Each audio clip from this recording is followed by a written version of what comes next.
Snarky influencer chefs, fast food critics, and slovenly mukbangers, creators around the web are stuffing their faces with slop, or criticizing said slop every day for your entertainment. It's like a fat ass's Roman Colosseum's worth of entertainment, and I'm happily in attendance. Food and eating related influencing is a profitable lane, but it's also quite the scandalous one. And I've got the most succulent bits to share with you all today.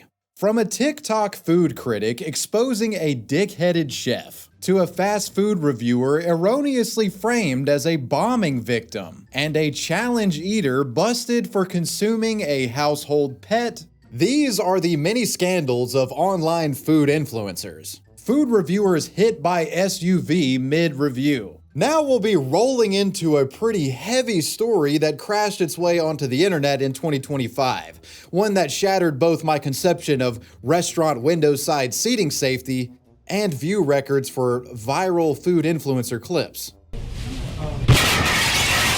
This story begins with social media influencer Nina Unrated. Nina first became popular as a YouTube dancer and booty twerking instructor. Though in more recent years, the woman has etched a name for herself as a food reviewer and bizarro mukbanger on Instagram and TikTok. Nina's food consumption videos are truly something, and in my opinion, they have a bit of a gooner flair to them. Many of the more recent videos feature fellow food reviewer Patrick Blackwood, and in these you get a taste of Nina's approach, with her sucking and wrapping her giant Haribo gummy worm-sized lips around food, hand and fork fed to her in a suggestive manner by her accomplice.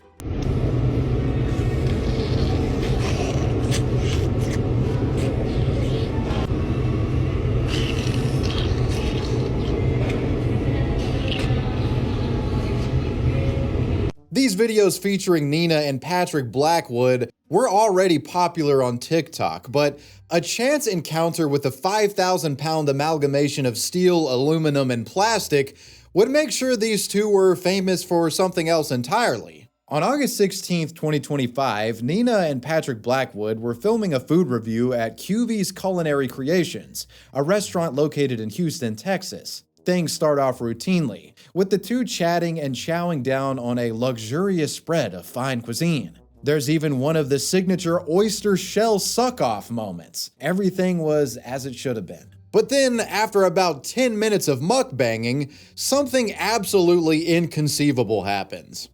Boom.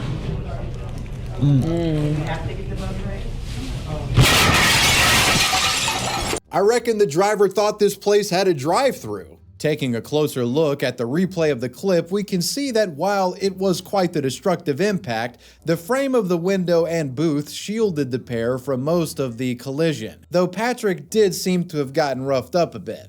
The two almost immediately admitted themselves to the hospital, and thankfully it was determined no serious injuries occurred. The absolute universally microscopic odds for something like this to happen and be caught on camera is what really trips me out. For someone to be filming a food review and then to also have some jackass smash a SUV into the booth exactly where you were filming, it's almost like this was a planned crashing of their smorgasbord. Well, no need to get conspiratorial because the truth of what led up to this insane crash would later be revealed. In an article published by Today, the owner of the restaurant, a man named Ivory Watkins, was interviewed and shined some light as to what had transpired from his point of view. According to Ivory, the restaurant was mostly empty that day as staff were preparing for a private dinner party. So from what I gather, Nina and Patrick were like one of the few people that were in here eating, which also adds to the absurdity of the car hitting specifically their booth, but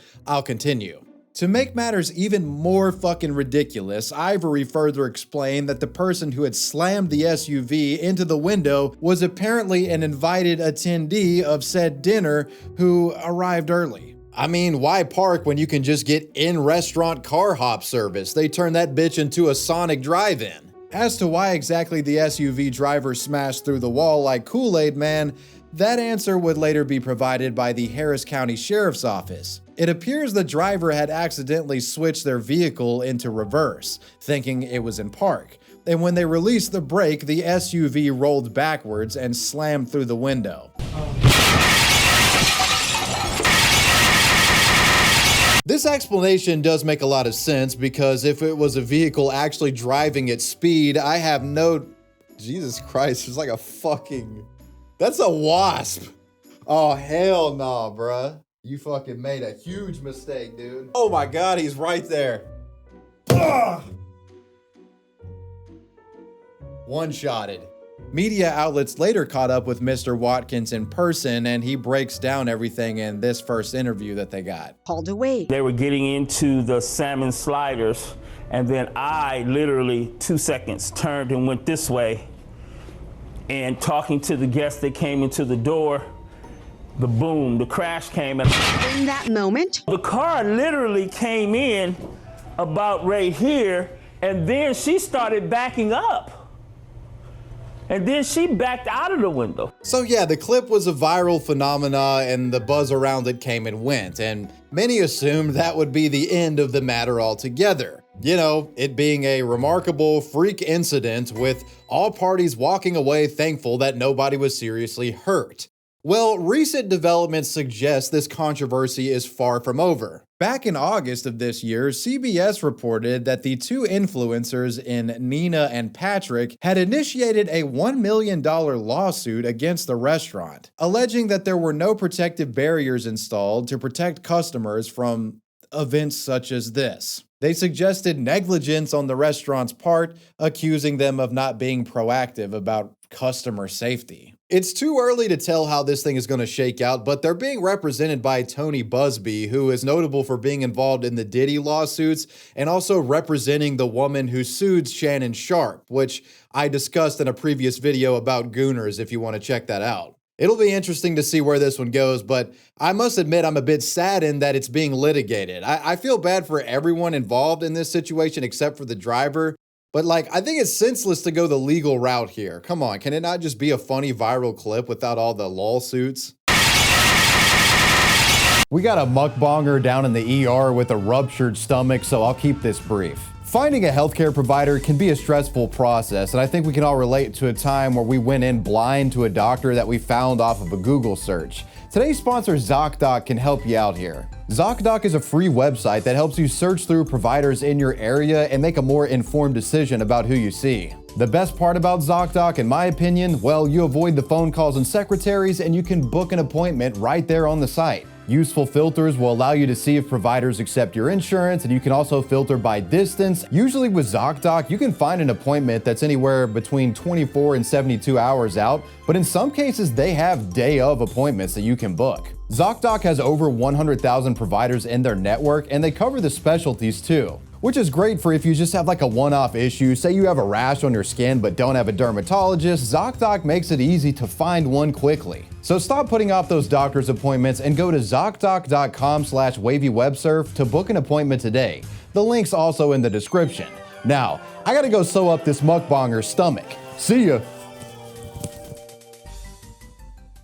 The report of the week bombing death incident. This story involves one of my personal favorite YouTubers being framed as a child victim of a deadly terrorist attack. On May 22nd, 2017, the city of Manchester was hit by one of the deadliest terrorist attacks in the history of the United Kingdom. At approximately 10:30 p.m., a crazed suicide bomber named Salman al-Bedi launched an attack against the Manchester Arena after the conclusion of an Ariana Grande concert. The attack killed 22 people and injured dozens more. Footage of the crisis quickly spread online, showing hundreds of panicked concert goers screaming in terror and running away in confusion. Aside from the abject horror of this terroristic violence, the media also highlighted another distressing component to this attack, that being many children were present and they got temporarily separated from their parents during the chaos. This element will become relevant shortly. Sadly, despite how horrible this was, the age-old tradition of making a mockery out of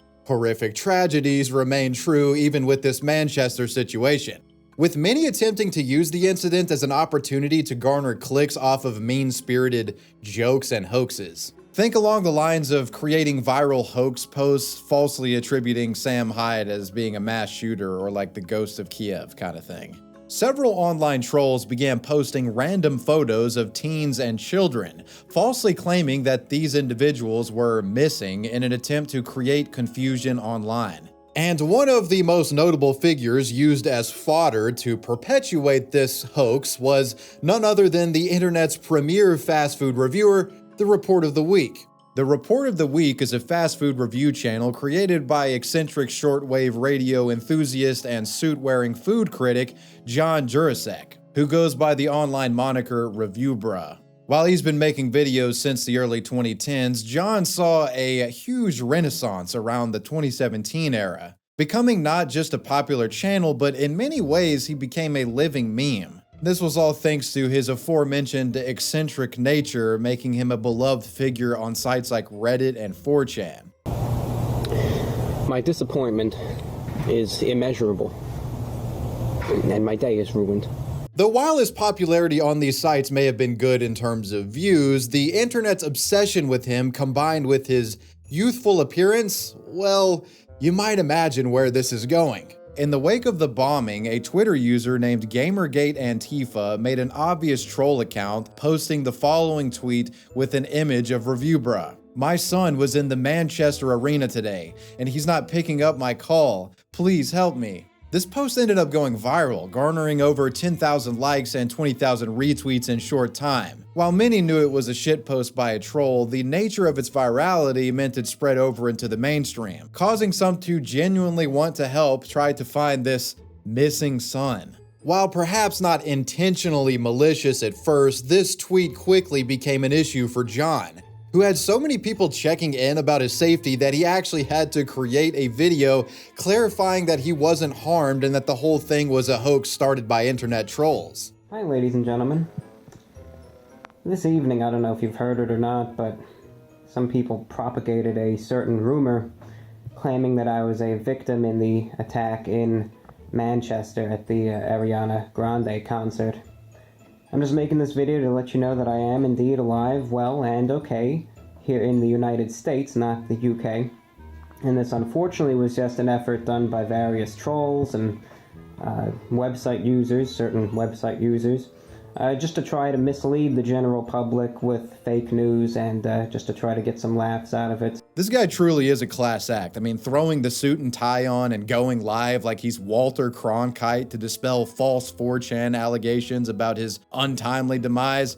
This is why ReviewBrah is the GOAT.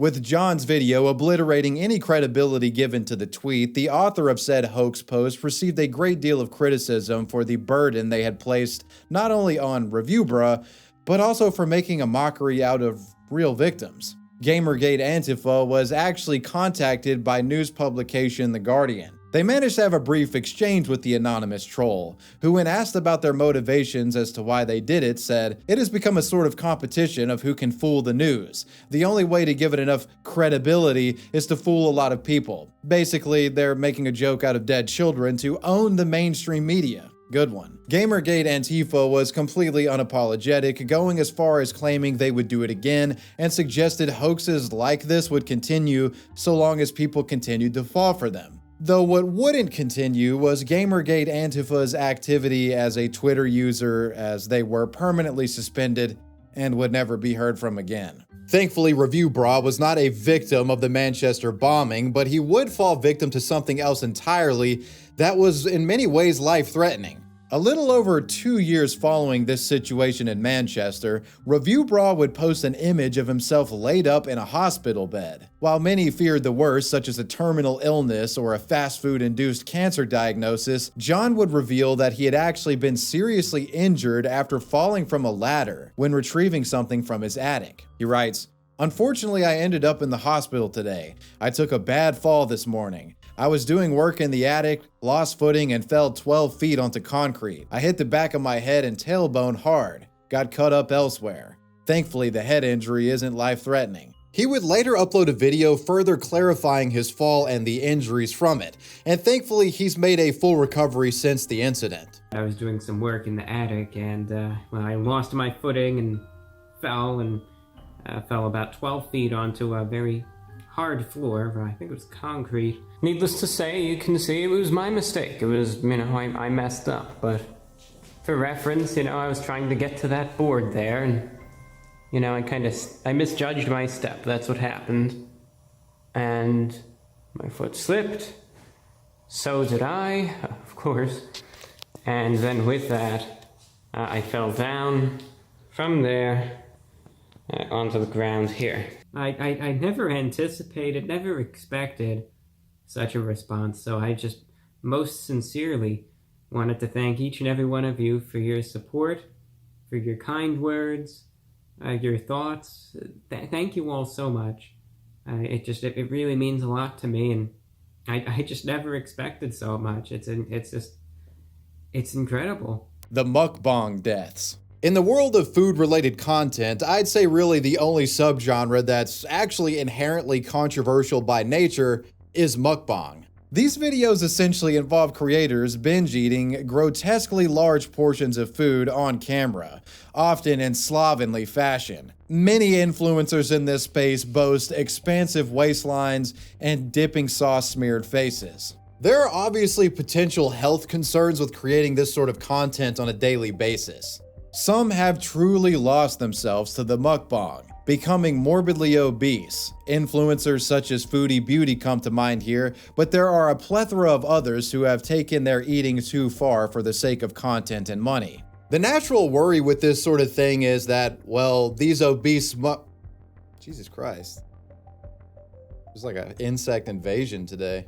The natural worry with this sort of things is that, well, these obese mukbang influencers are gonna fucking die. And while I'm unaware of such cases occurring here in the United States, there have been at least 2 instances of international mukbangers entering the grave early, one of which was actually live streaming when it happened. On June 14, 2024, a Chinese mukbang creator named Pan Zhaoting would be hospitalized after partaking in a continuous binge-eating mukbang session while live. Pan had become infamous over the years for continuously escalating the scale of her eating content to include more and more food with each upload, leading to her becoming morbidly obese. This resulted in the development of numerous health issues that would eventually compound in deadly fashion. The Daily Mail reported that the aforementioned mukbang stream had lasted close to 10 hours, with the woman eventually consuming an estimated 22 pounds of food until finally collapsing. The details surrounding what happened are pretty disturbing. From what I understand, she passed out live and the viewers were in the chat panicking. They're not able to help her other than call police or EMS. She was hospitalized soon after this and pronounced dead. The autopsy revealed that Pan had passed away from her stomach literally bursting from the copious amounts of food that she had consumed. While unfortunate, as mentioned before, this isn't the only incident of its kind. A year later, 24-year-old mukbanger Efekan Coulter would succumb a similar, albeit not live-streamed fate. This Turkish influencer was severely obese and created mukbang-adjacent content, gorging himself until he was literally unable to stand up on his own. Mukbang killed this individual, with Coulter being hospitalized related to issues surrounding his obesity, dying on March 7th of 2025 at the age of 24. The Sweet Dixie kitchen scandal. Imagine operating a craft restaurant and being exposed for deceptively selling fast food as one of your main dishes. This is the story of the Sweet Dixie Kitchen Popeyes scandal. About a decade ago, the Sweet Dixie Kitchen was a hotspot for Southern fried comfort food in Long Beach, California. Most of the reviews for the business in its heyday were positive. Polite staff, a great seating environment, and above all, good food. However, this southern cooking oasis in the big city had a country fried secret they were keeping from customers that, when revealed on a large scale, threatened to ruin its owner's livelihood. One of the most popular items at the Sweet Dixie Kitchen was, of course, its fried chicken. California isn't necessarily known for their chicken, but this place had a recipe that was suspiciously good for them being so far away from the Mason-Dixon line. Some might even go as far as to say that the chicken was finger-licking good.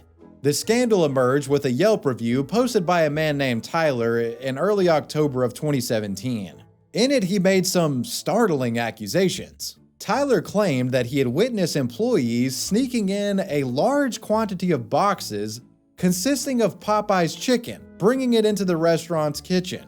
apparently noticing the covert supply drop one day while he was eating at the restaurant. The implication was that Sweet Dixie Kitchen's most famous dish, the fried chicken, was actually just Popeyes. I mean, these people were serving fast food disguised as like Paula Deen tier home-cooked poultry when it was this stuff. Which is actually pretty fucking good, by the way. Tyler says that he decided to test his theory out by ordering the chicken and waffles, and he claimed that it tastes suspiciously like Popeyes. Apparently, this guy was some sort of chicken expert. Tyler's hunch was confirmed when he confronted the waiter about the sus chicken, and this waiter seemingly admitted to the Southern Fried subterfuge. Apparently wanting to keep things on the low, the restaurant comped the guy's meal to keep him quiet, and they went their separate ways. But Tyler was no hush puppy, and thus his Yelp review was created. Tyler concluded his scathing expose by challenging the restaurant to come clean about what they were doing. You know, essentially committing fried chicken stolen valor. A felony crime that could get you court-martialed by Colonel Sanders. Seeing that the chicken was out of the coop, the restaurant's owner, Kimberly Sanchez, attempted damage control and would admit to using Popeye's tenders in some of their dishes. Here is her rather hilariously tasteless response. Hi Tyler, we proudly serve Popeye's spicy tenders, the best fried chicken anywhere and from New Orleans, which are delivered twice a day. So whatever to you and your little review, like it was some great exposure. And whatever to you, dude. We do what we do and bring Long Beach the best food. Mostly made here, but we always get by with a little help from our friends, and we don't want it any other way. Now, in fairness to Kimberly, there does exist an archived post from before this incident where the restaurant seemingly admits to using Popeye's chicken in a public fashion. But this post had little visibility and was certainly not something openly advertised in the store itself. I mean, come the fuck on, it is patently absurd to consider yourself an American Southern style comfort food restaurant, and your fried chicken isn't even your own recipe. Like, even worse than that, it's fast food Popeye's chicken. Are you kidding me? What a complete fucking joke. This is like the worst crime imaginable. Tyler's truly baffling discovery caught the attention of the local media, who descended on the restaurant and got an interview from Kathy herself. She defended her use of Popeyes, characterizing it as an ingredient. We take the food and use it as an ingredient in our dish. So I make the biscuit, we make the coleslaw, we make the tomato jam, and I needed a fried chicken for my dish. I don't fry chicken here. The report also contained an interview with a blogger named Brian Addison, one of the Sweet Dixie Kitchen's harshest critics. Brian felt that because the restaurant hadn't properly disclosed the fact that they were using Popeyes, they were operating a deceptive operation, even alluding that it could be fraud. The argument was that Popeye's chicken was significantly cheaper than the price that they were charging for the food that they included it in. They were upcharging Popeyes and selling it as authentic cuisine. It does seem pretty unethical. A later report from Inside Edition would also end up going viral and further blasted the restaurant. And here Kathy says the quiet part out loud. She admitted the reason it wasn't disclosed is that she was concerned about violating Popeye's trademarks or copyright. When people order it, we tell them it's not on my menu as Popeye's chicken because I can't get the approval from Popeyes. Scrolling through the comments of this video, there are a shocking amount of people defending Kathy's choice to covertly serve Popeyes. You know, people are like, it's not that big of a deal. And while I might agree with you if this was some sort of small-time mom and pop shop or a gas station that served cheap bacon, egg, and cheese biscuits, what Kathy did here was just wrong. How would you feel if you went to a restaurant that prided itself on serving authentic Italian food, only to later find that the fettuccine alfredo was picked up from Olive Garden down the block? Like, that's just not right. While an extremely damaging controversy, Kathy's restaurant did manage to survive for a couple more years, but it did later close its doors. It's reported that the restaurant went out of business in 2019 and was taken over by new ownership altogether and turned into something else. And for those curious, no, Popeyes didn't sue. Rather, they actually opted to use Kathy's blunder as a promotional opportunity. A publication known as Eater has reported shortly before the nationwide launch of Popeye's chicken sandwich, well, they actually collaborated with Sweet Dixie, allowing some customers to try the sandwich at Kathy's restaurant before it came out. which was a pretty based Popeyes move. After Sweet Dixie was shut down, the new owners of the place redesigned and revamped the spot, opening a place called Arise Bistro, which is a hip breakfast and brunch spot that is quite successful. And by the look of some of the menu item pictures, I think they're actually using their own chicken recipe. The Instagram Makeup Eater. While most of the people we've discussed today have been more traditional fast food adjacent creators, this next entry is unique in the sense that she's a food influencer while not technically featuring anything you would describe as edible in her videos.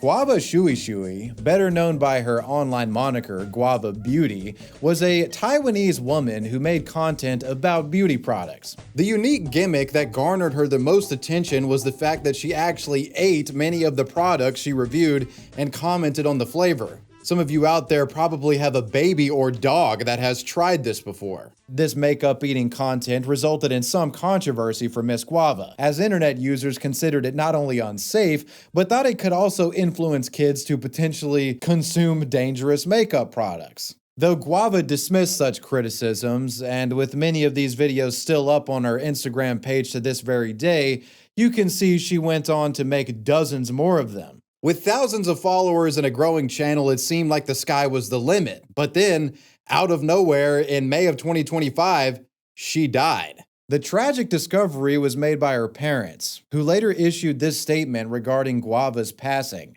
Thank you to everyone who has liked, left a message, and laughed with her, and thank you for your love and support. She really keeps it in her heart and cherishes it very much. Guava Shui Shui just changed her place and continued to shine. When we meet again one day, she should have already unboxed the Angel-specific co-branded makeup at Mukbang over there. While many headlines emphasize the fact that she was known for eating beauty products, it's actually unclear whether that was the cause of her death. The specific cause hasn't been revealed. Doing a little bit of digging into the matter of lethality in regard to makeup consumption, it seems most makeup and beauty products are relatively harmless if accidentally consumed in small quantities. Keyword here is small. But I think given the nature of her content, you can't help but wonder. Though that goes out of the window if, let's say, Guava ate something she didn't realize she was allergic to. It's all conjecture on my behalf, but that's the story of the woman who ate makeup and died. The TikToker who caused a restaurant shutdown. In the era of social media, all it takes is one person with a handful of followers to give a bad review, and that goes viral, well, your restaurant's cooked.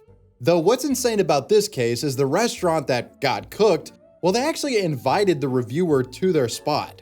In late July of 2025, a video was posted to TikTok by then-fledgling online food reviewer It's Carla BB. This video was different from her typical ones. She wasn't reviewing a unique dish from a boutique restaurant. Rather, it was her venting for close to 5 minutes about a negative experience she had with staff at an upscale restaurant/wine bar located in San Francisco called the Kiss Cafe. In it, Carla addresses what she saw as rude and demeaning behavior from staff during the visit. Staff who apparently actually invited her to review food there. I don't know if I'm gonna post this video because I'm still shaking and I feel so frazzled, but I just left a restaurant collaboration crying.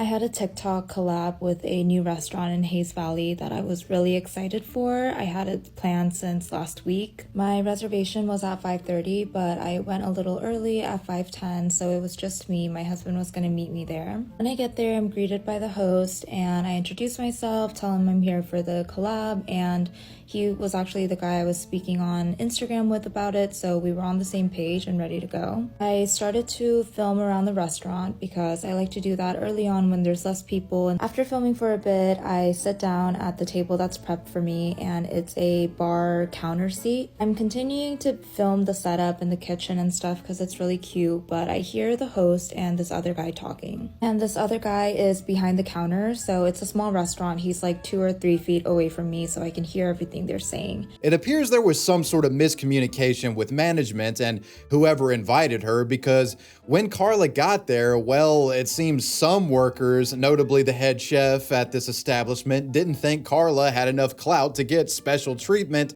and was confused as to why she was even invited in the first place. They were literally big broing this girl.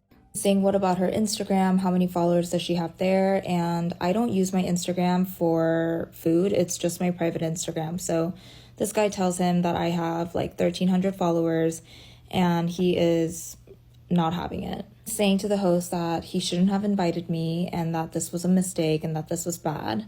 And then he says, is she dining alone? Who else is coming? And the host says that I have a +1. And then he says, and this +1's late, but no one was late. I was there early. Mind you, this is all happening in front of me and they know that I can hear because we are so close to each other. At this point, I am turning red because I'm so embarrassed and I feel really disrespected, but the new guy comes to me and I introduce myself, I shake his hand, and I'm telling him that I'm still excited about this collab. Immediately he says, did you do any research on this restaurant? Do you know what we do? Do you know who we are? And mind you, they're really new, they don't have a website, but I know their menu front and back because whenever I go to a restaurant, I study the menu because I know what I like to order and I want to know what the restaurant is that I'm collabing with. I tell him that you guys don't have a website, but I know you are a wine bar and you serve smaller bites. He is smirking while he's listening to me and saying that I didn't do any research and that he thinks that there's been some miscommunication. He asks for my TikTok, which clearly you've done no research about me as well. And he starts scrolling through and playing my TikToks on full volume at the restaurant. And not even my page, just the page that comes up when you search my name. After scrolling like 2 times, he says to me that he doesn't think my videos are at the level at which he wants his restaurant to be represented. He goes on to say that my audience and my followers are not the kind of people that are going to be at his restaurant. It seemed like he was insinuating that my followers would not be able to afford to eat at this restaurant. So if this restaurant manager or chef or whatever wasn't a scumbag piece of shit, the right thing to do here was, hey, we didn't realize you weren't clouded up. We invited you by mistake, but you're here. It's on us. Just enjoy your meal. But the restaurant doesn't take this route. In fact, what staff does next is so comically stupid and rude, it makes me think this place is ran by like 18-year-old sorority girls or something. Then he says, not to be snobby, but do you know who I am? And I say no, because I don't know who he is. He says he's a James Beard Award recipient or finalist or something, and I'm like, great, like I don't know what to say to that. And he said that his daughter has 600,000 followers on TikTok and that I'm not at that level. He keeps going on. He says that my cooking videos are homey, but he doesn't think I understand what they do at that restaurant. At this point, I'm crying and I want to get out. So I tell him that I'm no longer interested in doing the collab. I tell him that I felt disrespected because they were talking about me right in front of me and belittling my work. And he tells me that he was offended because I came in and didn't introduce myself to him. The snobbery and rudeness from the employee referenced by Carla would come with great consequence for the restaurant. Carla's video detailing her encounter with these zesty-ass restaurant employees at Kiss Cafe went viral, accumulating over 2 million likes and tens of thousands of comments, expressing disgust at how she had been treated. Soon, the TikTok keyboard militia discovered that the co-founder and chef of the restaurant was a man named Luke Sung, a food service industry veteran and award-winning chef that had been in the restaurant business for decades. This was the manager that was apparently talking down to Carla. People were looking at any outlet to destroy the reputation of the restaurant for its chef's transgressions. And when review bombing didn't satisfy folks, well, they went as far as targeting the co-owner's family. Chef Luke's daughter is a woman named Issa. She's a beauty and lifestyle vlogger, and when the story of her dad's dickish behavior got out, Issa's TikTok page started getting flamed even though she didn't really have anything to do with any of this.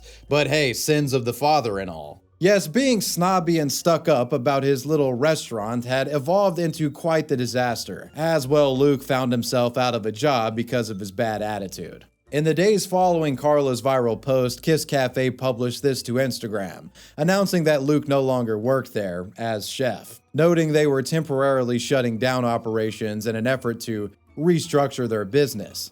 They also seemed to suggest people were being racist to them, but whatever, go off, queen. They said, statement from the Kiss team. Our chef's behavior was unacceptable and he is no longer part of the team as co-owner or chef or in any other way. As of this post, Luke has reached out to the creator with a personal apology. That behavior does not reflect the remainder of our team. We want to create a space that's welcoming and respectful to everyone. In this instance, we failed to do so. We are closing soon and restructuring after these events. In the meantime, we hope to still be able to sustain the livelihoods of our team members and their families. Lastly, we understand the frustration and anger, but please do not use this lapse in our values as an opportunity to foment racism and hate speech towards us and our loved ones. One who does deserve credit in all of this is Issa, the daughter of the now disgraced chef. She released a video of her own where she expresses frustration and anger about her dad's behavior and says that she actually pushed him to apologize. I know I wasn't the one who said those things, but hearing him use me as his daughter to belittle another person, a creator or not, was a complete shock to me and was unacceptable. As a daughter of immigrant parents, I've spent my whole life navigating these dynamics, trying to educate him on regulating his emotions and words, which doesn't excuse anything, but this isn't the first time I felt hurt by his actions. The whole ordeal garnered national attention as mainstream news outlets began reporting on what had happened. After all, it was quite remarkable. A TikTok video had essentially dissolved an entire business. And the folks behind Kiss would start making some headway in regards to picking up the pieces from that PR disaster. The San Francisco Standard reported that Kiss Cafe would be transformed into a new business without the help or involvement of Luke Sung. It was renamed to Bosque and kept the food and vibe of this spot before it. Thankfully, the staff members that worked at Kiss Cafe had been on payroll the entire time and they got new jobs at the new place, so good on the, restaurant for not screwing the people who didn't do anything out of money. So it was less of a shutdown and more of a rebrand in an effort to distance themselves from that past blunder. Bosque is still open and seems to be doing pretty well for itself, earning a 4.5-star rating on Google, with most people enjoying the food and saying it's a great time.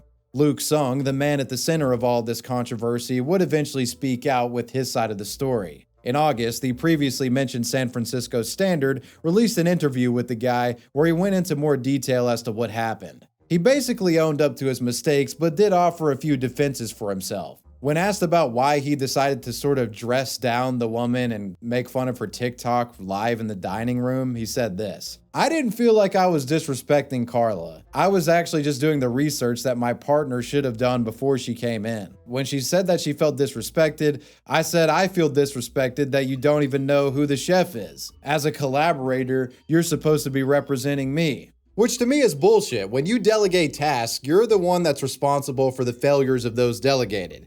You fucked up, you don't get the privilege of dressing down someone you invited and humiliating them on the spot, or if your employee invited them, it's still the same thing to me. Whatever the case, this situation is wrapped up and Carla has over 500,000 followers on TikTok. The spoils of war, you could say.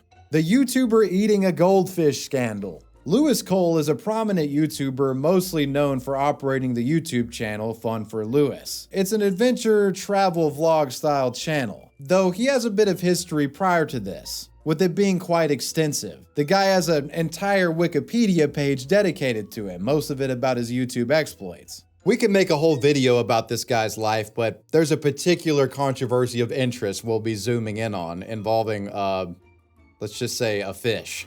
It all began in 2012, with Lewis creating a channel called Food for Lewis. While you might expect this to be some sort of innocent cooking show, that was far from the case. The whole gimmick of the channel was that he would eat some of the most disgusting things imaginable on camera. This was like Epic Mealtime's bizarro alternate timeline cousin. Lewis's greatest hits included him eating a live giant scorpion, eating a tarantula, eating 10 blended mice, and there were even several where he straight up ate roadkill. These videos racked up hundreds of thousands of views, huge numbers and view totals for the time. A lot of these videos have been deleted for reasons that will soon become obvious, but re-uploads still continue to float around on YouTube for those of you willing to find them. Food for Lewis was raunchy shock food content, comparable to later YouTube uploads like the infamous hair cake video by Filthy Frank, iDubbbz, and Max Mofo. Thinking about it now, I could see them actually being inspired by Lewis's work in making this monstrosity of a video.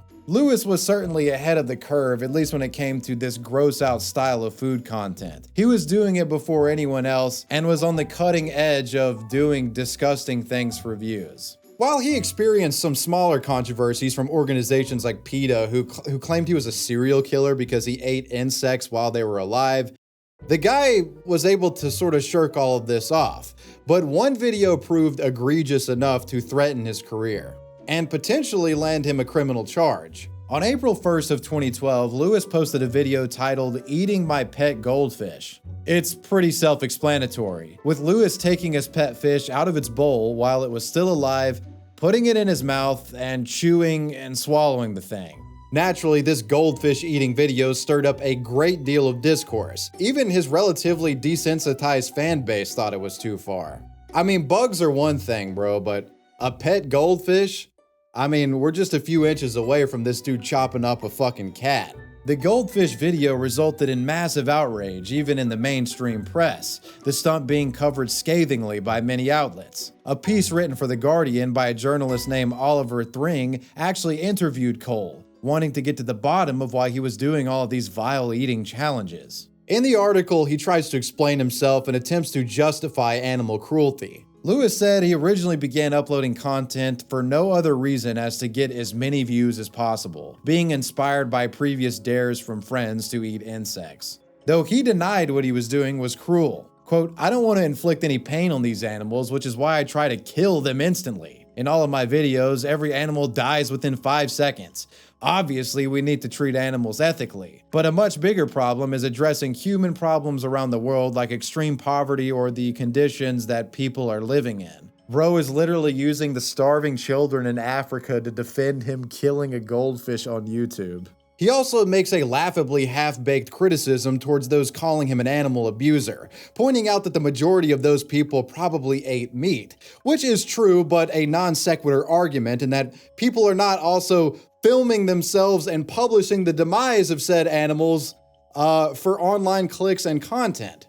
It's not an apples to apples argument. This interview did little to quell the inquiries into him, especially ones launched by animal advocacy groups, the most serious of which coming from the Royal Society of the Prevention of Cruelty to Animals, or RSPCA for short. Daily Mail reported that this group had launched an official inquiry into Lewis's actions towards animals, characterizing what he did as animal cruelty, and they were threatening police involvement.